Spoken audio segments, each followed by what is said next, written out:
BRS రజతోత్సవ మహాసభ వైభవంగా ఈ సాయంత్రం ఎలగదుర్తిలో జరగబోతోంది. లెక్కకు మించి అంచనాకు మించి భారీగా జనం తరలి వస్తున్నారని బీఆర్ఎస్ పార్టీ స్పష్టం చేస్తోంది, ధీమా వ్యక్తం చేస్తోంది. రాబోయే రోజుల్లో మరింత రెట్టించిన నూతనోత్సాహంతో బీఆర్ఎస్ తన ప్రస్థానాన్ని కొనసాగిస్తుందని ధీమా వ్యక్తం చేస్తున్నారు. అయితే ఇప్పటికే గ్రామాలు మొత్తం కూడా పల్లె పట్టణం తేడా లేకుండా గులాబీ జెండా రెపరెపలతో దారులన్నీ గులాబీమయంగా మారుతూ గులాబీ వనంగా మారుతూ అందరూ కూడా దారులన్నీ కూడా ఎలకతుర్తి వైపే అనే విధంగా అందరూ భారీగా తరలి వస్తున్నారు.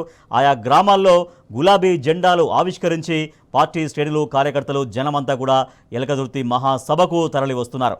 మా ప్రతినిధులు వేణుగోపాలరావు, రవికాంత్, కిరణ్ అండ్ లివిల్ మనకు అందుబాటులో ఉన్నారు. ఒక సభ నిర్వహణకు సంబంధించి సభ ఎట్లా వైభవంగా జరగబోతుంది, బీఆర్ఎస్ పార్టీ శ్రేణుల్లో ఎటువంటి ఉత్సాహం కనిపిస్తుంది, ఈ సమరోత్సాహం రాబోయే రోజుల్లో మరింతగా ఎట్లా కొనసాగబోతుందో మా ప్రతినిధులు అక్కడ వివరిస్తారు. మా ప్రతినిధి రవికాంత్, ముందుగా రవికాంత్తో మాట్లాడదాం. రవికాంత్, ఇప్పటికే మొత్తం ఏర్పాట్లు మొత్తం కంప్లీట్ అయిపోయినాయి. ఇక భారీ బహిరంగ సభ జరగడమే ఒకటే మిగిలి ఉంది. అక్కడ జనం అందరూ కూడా వస్తున్నటువంటి తీరు ఎట్లా ఉంది, ఆ వస్తున్నటువంటి జనంలో ఎట్లా స్పందన ఉంది, వాళ్ళు ఎట్లా మాట్లాడుతున్నారు సభ గురించి, సభ విజయవంతం గురించి, అలా ఒపీనియన్స్ అని కూడా ఎట్లా రిఫ్లెక్ట్ అవుతున్నాయి?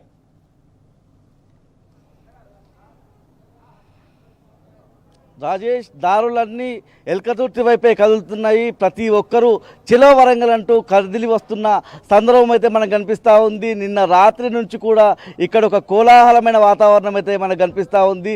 చుట్టుపక్కల గ్రామాలకు సంబంధించిన వాళ్ళంతా పిల్ల పాపలతో వృద్ధులు కూడా ఇక్కడికి వచ్చి కేసీఆర్ వస్తున్నారట, ఈ సభ ఏంటి, బీఆర్ఎస్ రజతోత్సవ సభకు సంబంధించి తెలుసుకొని ఇక్కడికి వచ్చి ఈ ఏర్పాట్లను చూసి వెళ్తూ ఉన్నారు. వాళ్ళలో ఒక ముఖంలో ఒక చిరునవ్వు కనిపిస్తూ ఉంది. కేసీఆర్ గారు ఏం మాట్లాడతారు అన్నటువంటి అంశంలో ఒక ఉత్కంఠ, అదేవిధంగా ఒక ఆసక్తి అయితే మనకు కనిపిస్తూ ఉంది. కేసీఆర్ గారి ప్రసంగం అయితే ఇవాళ ఎలా ఉంటుందన్నటువంటి ఆలోచన ప్రజల్లో ఇవాళ ఒక ఆసక్తిని అయితే నెలకొంటున్న సందర్భం అయితే మనం చూస్తూ ఉన్నాము. పూర్తిగా మనం చూసినట్టయితే సభకు సంబంధించినటువంటి ఏర్పాట్లు అన్నీ కూడా పూర్తయ్యాయి. దానిలో అన్ని చోట్ల కూడా గులాబీమయమైన సందర్భమే మనకు కనిపిస్తూ ఉంది.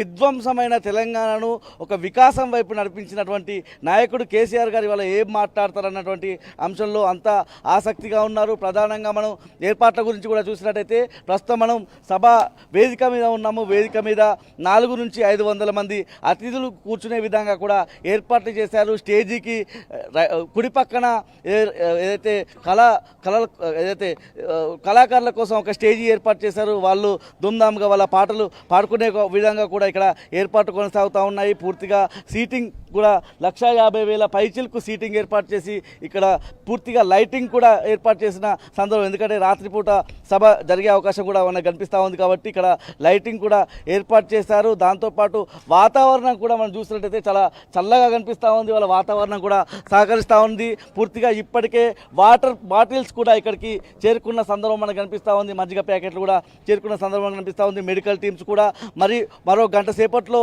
ఇక్కడికి చేరుకుని వచ్చేటువంటి తండోపతండాలుగా తరలి వచ్చేటువంటి ప్రజలకు సేవలు అందించే విధంగా ఇక్కడ ఏర్పాటు అయితే కొనసాగుతూ ఉన్న సందర్భం. మనతో పాటు బీఆర్ఎస్ నాయకులు ఉన్నారు. ఏం చెప్తారు ఇవాళ రజతోత్సవ సభ గురించి, ఏం చెప్తారు ఇవాళ గ్రామంలో ఇంటిలో తమ ఇంట్లో పండుగల తమ ఇంట్లో వేడుకలా భావిస్తూ ఉన్నారు, ఏం చెప్తారు ఇవాళ? ముందుగా తెలంగాణ ప్రజలకు రజతోత్సవ బీఆర్ఎస్ పార్టీ 25వ రజతోత్సవ శుభాకాంక్షలు తెలియజేస్తూ ఇవాళ భారతదేశంలో ఉన్నటువంటి మొత్తం ప్రపంచ జనాభా ఉన్నట్టు కూడా ఈ రజతోత్సవ సభ గురించి వెయిట్ చేస్తున్నాయి. తెలంగాణే కాకుండా ఇతర రాష్ట్రాల యొక్క మేధావులు కూడా ఈ సభ మీద దృష్టి పెట్టారు. ఇది ఒక రికార్డ్ అనుకోవాలి, ఎందుకంటే బీఆర్ఎస్ పార్టీ మైల్ స్టోన్ ఇది.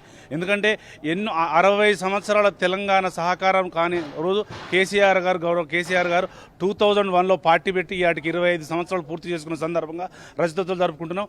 ఈరోజు 200 ఎకరాల్లో సభా ప్రాంగణం ఉంటుంది, 1150 ఎకరాల్లో పార్కింగ్ ప్రాంగణం ఉంటుంది, 500 మంది ఐదులు కూర్చున్నటువంటి స్టేజీ ఉంటుంది. దాదాపుగా 10 లక్షల వాటర్ ప్యాకెట్లు, 10 లక్షల మజ్జిగ ప్యాకెట్లతో పాటు వివిధ స్థాయిలో వివిధ కార్యకర్తల స్థాయిలో ఎక్కడికక్కడ శ్రేణులు బీఆర్ఎస్ పార్టీ శ్రేణులు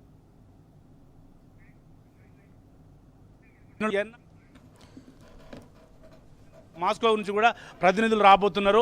ఇది ఒక ప్రపంచ రికార్డు కాబోతుంది. ఇంకొకటి ఏంటంటే తెలంగాణలో ఉన్నటువంటి మొత్తం 7 జోన్లు విభజించాం పార్కింగ్.